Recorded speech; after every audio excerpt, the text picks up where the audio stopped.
Let's talk about salary sacrifice. It is an arrangement between an employer and an employee, where the employee agrees to forego part of their future pay in return for desired benefits. For this video, we'll be focusing on the tax benefits associated with salary sacrifice within the superannuation environment. We will also be going through the pros and cons and showcase the tax benefits using an online calculator that is easy to use. Leave a comment below if you'd like another video covering other areas of salary sacrifice such as salary packaging, or suggest topics that you are currently interested in. After a hard week of work, the boss withholds a portion in tax to pay the ATO on the employee's behalf, pays SG contributions to the employee's super, and then gives the employee the take-home paycheck. You know the rest to the story, free to spend, invest, or save that hard-earned money. So where does salary sacrifice fit in this picture?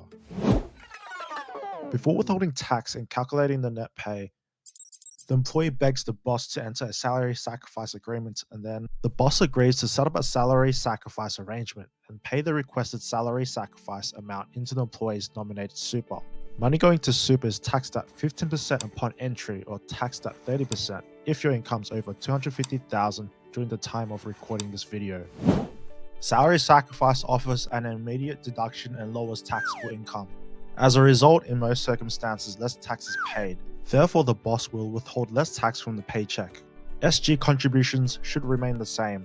Salary sacrifice contributions will increase the super balance despite anything entering the super environment will be taxed at least 15% in most cases. The take-home pay goes down as a portion of the income has been taken away to increase the super balance. Having less disposable income means less money to spend, invest, and save. The idea for salary sacrifice is to pay less tax overall and contribute more towards your retirement savings. The tax benefits will be discussed further in more detail later in the video. This is the Australian resident tax table I have taken from the ATO website. Keep in mind that there is a Medicare levy of 2% applicable for a majority of Australians. On top of that, there is a Medicare surcharge if you hit certain income brackets. To simplify things, I will leave these out from the following slide, and the numbers will be a bit more conservative when showing the tax benefit in terms of percentages. This will give you an overview picture of the tax benefits that salary sacrifice can offer when reducing your taxable income under each tax bracket. From $0 to $18,200, there are no tax savings. From $18,201 to $45,000, the savings is around 4%. From $45,001 to $120,000, the savings is around 17.5%. From $120,001 to $180,000, the savings is around 22%. From $180,001 to $250,000, the savings is around 30%. For income over $250,000, the savings is around 15%. Contributions are taxed at 30% within super when your taxable income is over $250,000. In the past, this used to be at $300,000, so everything is currently based on today's rates and legislation. It may seem unfair that people with higher income will benefit more from a salary sacrifice strategy. However, we also need to keep in mind that they also pay more tax overall. This is a salary sacrifice contribution calculator from the GESB website. This isn't a sponsored video. I just like how they show the before and after scenarios. I will leave a link in the description below if you'd like to use it. The first page will show details about some assumptions and warnings that you should seek advice before making any changes to your super account. Once you have read and understood this, then press I agree. This box will allow you to put in your salary, you don't need to have a GESB super, so just click on the first option. Put in the amount you would like to consider contributing into super from your take-home pay. This number will make more sense once we reach the next page. Here you can play around with the numbers. The blue box will give you an estimation of the tax benefits you may receive.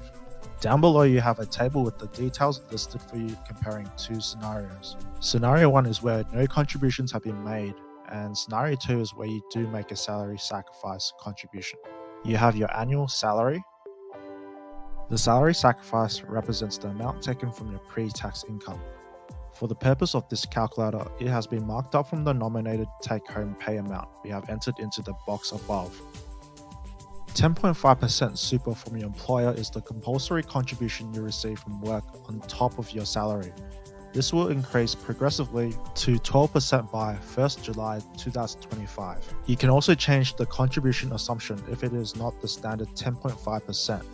Some businesses and government jobs give more contributions to super as an extra perk to their working contract. Currently, for the 2022 to 2023 financial year, the contribution cap is $27,500. Exceeding the contribution limits does not benefit you in any way.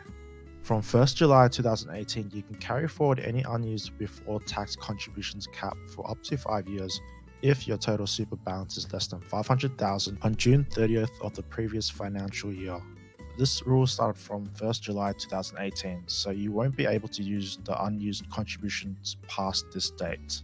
3 things that use up your contribution caps are employer contributions, including SG contributions, salary sacrifice, and pre-tax contributions. Benefits and disadvantages of salary sacrifice. You can potentially pay less tax over a lifetime. May be worthwhile to consider if you're a middle or high income earner. Your contributions will be within a favorable tax environment if your marginal tax rate is higher than 15%. There are associated programs such as the First Home Super Saver Scheme that will allow you to take advantage of the salary sacrificing and the favorable superannuation tax environment to help you save for your first home. You won't be able to access some of your money in super until preservation age or if you meet a condition of release. Some employers may not offer salary sacrificing due to the logistics and cost of running this benefit. You can still do pre-tax contributions, it's just that you will only receive the tax deduction once you lodge your tax return. If you pass away and the super balance is passed on to a non-tax dependent beneficiary, concessional contributions may increase the amount of tax the beneficiaries may need to pay. By salary sacrificing, you won't be reducing your payment income for education loan repayments such as HECS or HELP debt. Depending on your marginal tax rate, it may be more beneficial to consider super co-contributions or a combination of super co-contributions and salary sacrifice to increase your super balance over the long run. Like and subscribe to support the channel. Leave a comment below if you'd like to suggest a video topic I should cover.